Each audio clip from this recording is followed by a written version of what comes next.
সংগ্রামী সিলেটবাসী, এতক্ষণ ধরে আপনারা যার জন্য অপেক্ষা করছিলেন তার মুখ থেকে অত্যন্ত মূল্যবান কথা শুনেছেন। আগামী দিনের মুক্তির ব্যাপারে তিনি ইঙ্গিত করেছেন, আপনাদের কাছ থেকে আশ্বাস এবং ওয়াদা চেয়েছেন।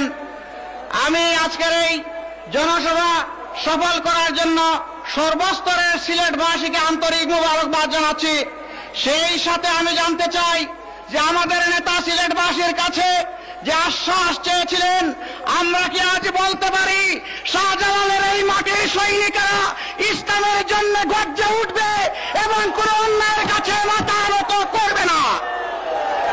সংগ্রামী সিলেটবাসী, আমরা আমাদের নেতাকে এই আশ্বাস দিচ্ছি, এই ওয়াদা দিচ্ছি, ইসলামের গোলাজোর বাংলাদেশের এই উত্তর পূর্ব প্রান্ত থেকে ইনশাআল্লাহ শুরু হবে।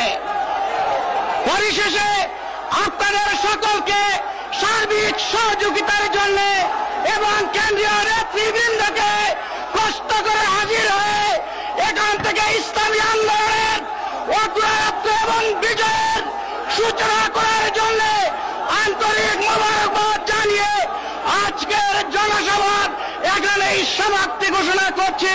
ওয়াখিরু দাওয়ানা আলহামদুলিল্লাহি রাব্বিল আলামিন। আসসালামু আলাইকুম। খোদা হাফেজ।